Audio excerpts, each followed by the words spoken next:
time to start processing tomatoes again. I guess it's a blessing to have to do. But I gotta get all these skins peeled, which is good because then I'm gonna put the skins in the dehydrator and dehydrate them to have some more tomato powder for upcoming fall soups and stews.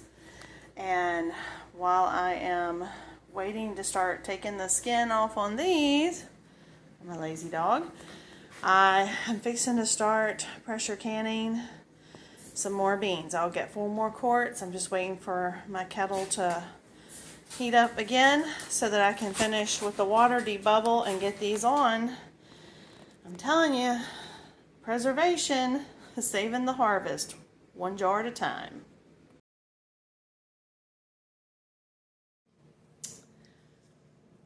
Hi guys, it's Brandy here at Sewing Back, back in the kitchen. We are canning this evening. I've actually already made this video once and I'm redoing this very quickly because I had no sound.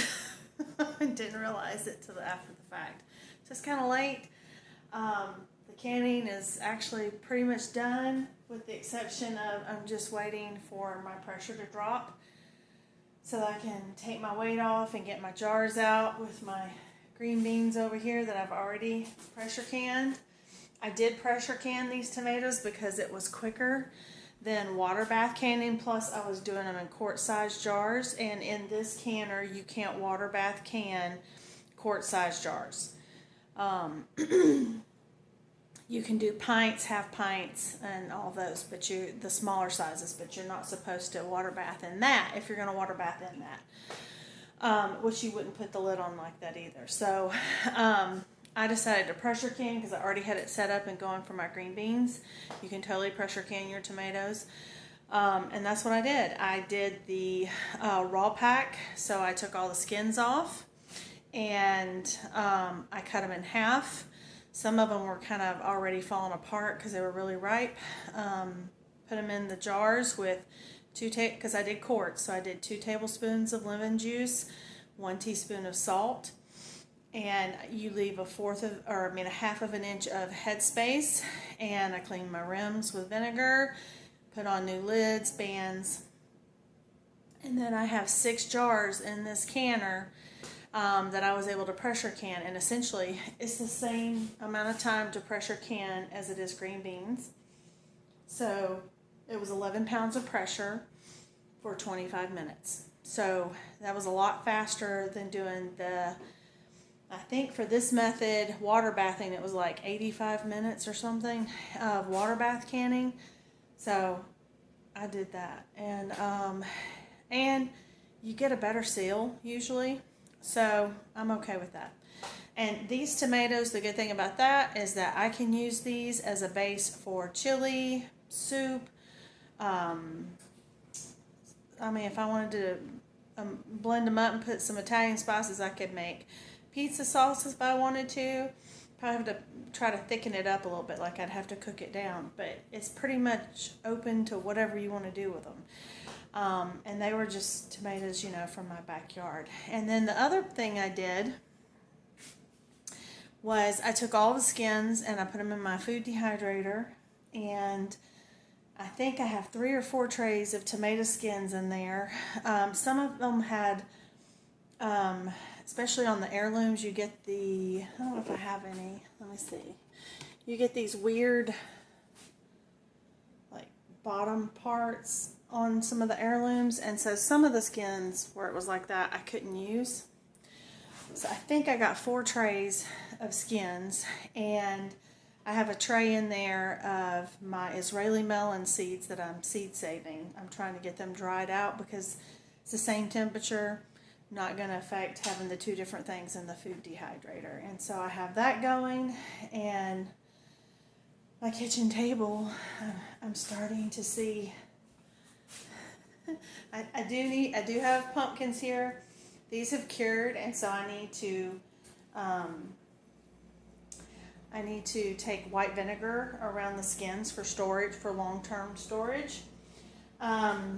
These are what I picked today.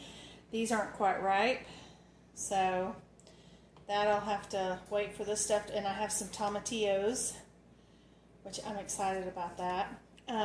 These are the Juliet tomatoes, and I want to dehydrate these so that I can do, I can eventually pack them in oil. And some of them aren't quite ripe. The ones on the bottom are. And so when those things come out of the dehydrator, I will start working on that project. The only other things I have some okra that needs washing, and I'm going to cut it up, put it in the freezer. And these are almost the end of my field peas, and I just need to put these in my jar for keeping, for dry beans. And so I let them dry, and that's so easy for storage. So I just will shell these peas, and I have a jar that I'll put those in. And I feel like I've made a lot of headway. I do have one more cucumber project to do, which is a sweet relish, and I hope to get that done this week as well. So, oh, look, it went down. So this went down. Yes, I'm tired because it's like 10:45 at night. All right, so I'm going to go ahead and take that off because that means all the pressure's out. And I'll set that over there. And okay, let's see. I need a pot holder. That's too hot. So I'm going to take the lid out so you can see what this looks like. Always open it away from you because that steam can really burn you. And nobody wants to get burned. So I'm just going to hold one up and show you what it looks like. These had red, yellow tomatoes. And I just want you to see that's what it's going to look like, okay? And so I actually did mine in halves. I didn't do wholes. I did halves. Because I had some pretty big tomatoes that were in that. If you had smaller ones, you could just do the holes. But anyway, that's the easy way to do some tomatoes. And I will put the instructions for that in the description. And I think with that, I hope that you all have a great night, day, morning, whenever you watch it. I don't know. And we'll see you next time. Thanks so much. Bye.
Okay, so I ended up with, what is that? 1, 2, 3, 4, 5, right? 1, 2, 3, 4, 5, 6. 6. 2, 4, 6. I got 6. I can count, y'all. Anyway, I've got 6 jars here, and now I'm just going to put on my lid, and I'm going to get it to come up to pressure, and when it comes up to pressure, I'll show you what that looks like.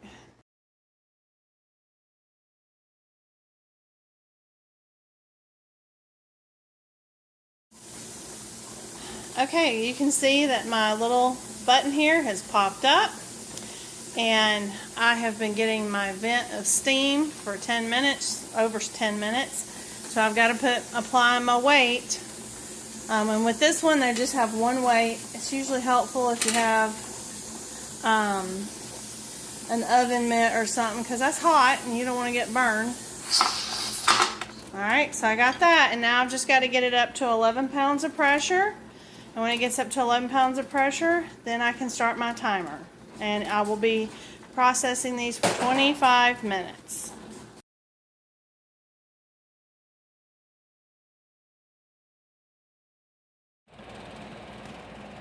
Just a quick view of the tomato skins dehydrating and my seeds that are drying.